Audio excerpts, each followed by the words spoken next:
오늘의 말씀 사사기 5장 17절에서 31절 말씀입니다. 길라앗은 요단강 저쪽에 거주하며 다는 배에 머무름이 어찌 됨이냐. 아셀은 해변에 앉으며 자기 항만에 거주하도다. 스불론은 죽음을 무릅쓰고 목숨을 아끼지 아니한 백성이요, 납달리도 들의 높은 곳에서 그러하도다. 왕들이 와서 싸울 때에 가나안 왕들이 무깃도 물가 다안악에서 싸웠으나 은을 탈취하지 못하였도다. 별들이 하늘에서부터 싸우되 그들이 다니는 길에서 시스라와 싸웠도다. 기손강은 그 무리를 표류시켰으니 이 기손강은 옛 강이라. 내 영혼아, 내가 힘있는 자를 밟았도다. 그때의 군마가 빨리 달리니 말국 소리가 땅을 울리도다. 여호와의 사자의 말씀에 메로스를 저주하라. 너희가 거듭거듭 그 주민들을 저주할 것은 그들이 와서 여호와를 돕지 아니하며 여호와를 도와 용사를 치지 아니함이니라 하시도다. 겐사람 헤벨의 아내 야엘은 다른 여인들보다 복을 받을 것이니 장막에 있는 여인들보다 더욱 복을 받을 것이로다. 시스라가 물을 구함에 우유를 주되 곧 엉긴 우유를 귀한 그릇에 담아주었고, 손으로 장막 말뚝을 잡으며 오른손에 일꾼들의 방망이를 들고 시스라를 쳐서 그의 머리를 뚫되 곧 그의 관자놀이를 꿰뚫었도다. 그가 그의 발 앞에 구부러지며 엎드러지고 쓰러졌고 그의 팔 앞에 구부러져 엎드러져서 그 구부러진 곳에 엎드러져 죽었도다. 시스라의 어머니가 창문을 통하여 바라보며 창살을 통하여 부르짖기를, 그의 병거가 어찌하여 더디오는가, 그의 병거들의 걸음이 어찌하여 늦어지는가 하네. 그의 지혜로운 시녀들이 대답하였겠고 그도 스스로 대답하기를, 그들이 어찌 노량물을 얻지 못하였으랴, 그것을 나누지 못하였으랴. 사람마다 한두 처녀를 얻었으리로다. 시스라는 채색 옷을 노력하였으리니 그것은 수놓은 채색 옷이리로다. 곧 양쪽에 수놓은 채색 옷이리니 노력한 자의 목에 꾸미리로다 하였으리라. 여호와여, 주의 원수들은 다 이와 같이 망하게 하시고 주를 사랑하는 자들은 해가 힘있게 돋음같게 하시옵소서. 하니라. 그 땅이 40년 동안 평온하였더라. 성경에 기록되어 있는 여인들의 노래들을 꼽으라고 한다면 이 극적인 홍해 사건 이후에 불렀던 미리암의 노래, 또 사무엘을 낳은 후에 불렀던 한나의 노래, 그리고 수태고지 이후에 불렀던 마리아의 노래 정도 꼽을 수 있을 것입니다. 오늘 함께 읽은 본문은 드보라 혼자서 부른 노래가 아닌 바락과 함께 부른 것이긴 합니다마는, 그럼에도 드보라의 비중이 상당한 것이었기에 이건 역시 여인의 노래에 포함시킬 수 있을 것입니다. 오늘의 이 노래는 사사기에 수록되어 있는 유일한 노래이기도 하면서 또 상당히 긴 분량의 노래이기도 합니다.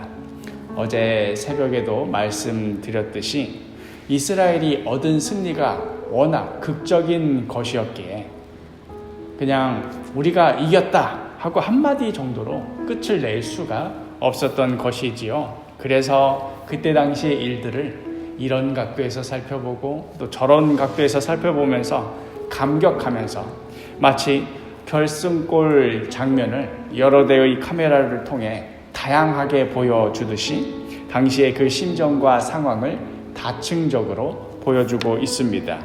그래서 분량도 길기도 하고 또 복합적인 의미들이 얽혀 있어서 쉽게 읽히지 않는 그런 본문이기도 합니다. 그럼에도 이것 한 가지만큼은 분명히 드러나는 것이 있으니 바로 이 전쟁을 승리로 이끈 두 사람을 꼽으라고 한다면 단연 드보라와 야엘, 이 두 사람이라는 점입니다.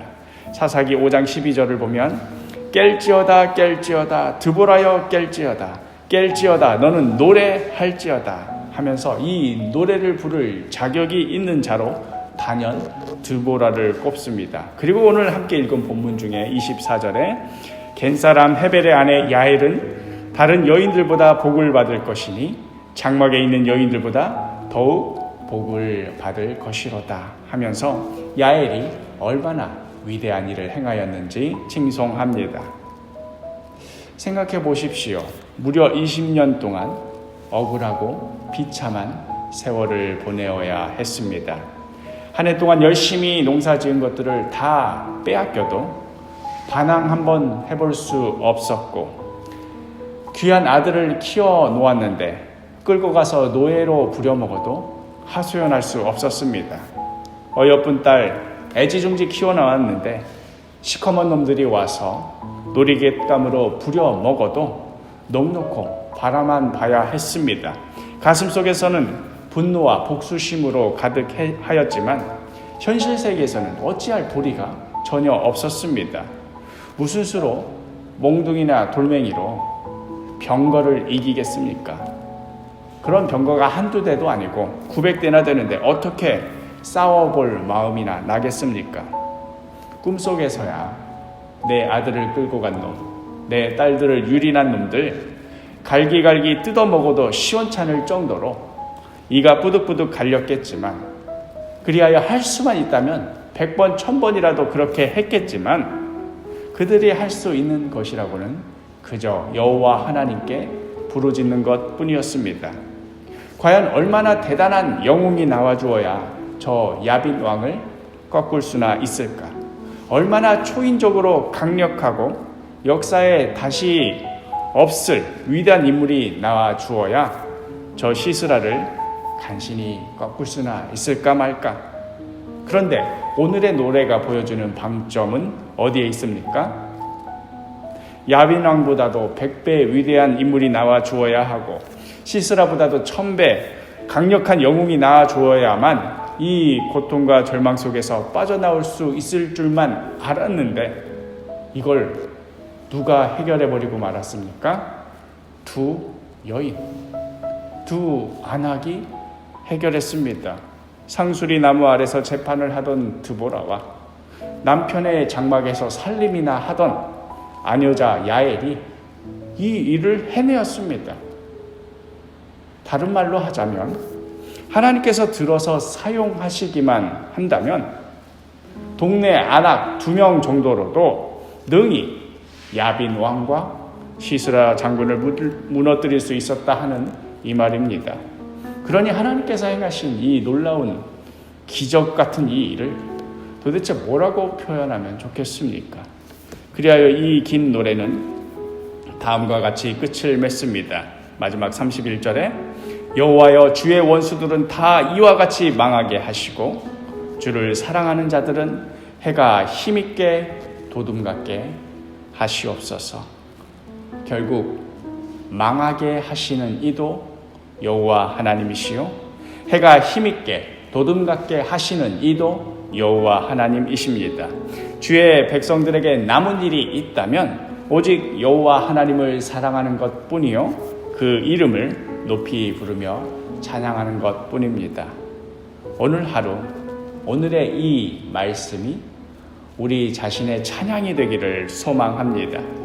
그 어떤 절망 속에 있다 하더라도, 그 어떤 아픔 가운데 있다 하더라도 하나님께서 하시고자 하시면 그 어떤 자라도 들어서 사용하시는, 그리하여 그 뜻하신 바대로 크고 위대한 일을 행하시는 여호와 하나님 한 분 바라보며 신뢰하며 살아가는 그러한 하루가 되기를 소망합니다. 그리하여 해가 힘있게 도둠과 같은 복된 하루가 되기를 간절히 축복합니다.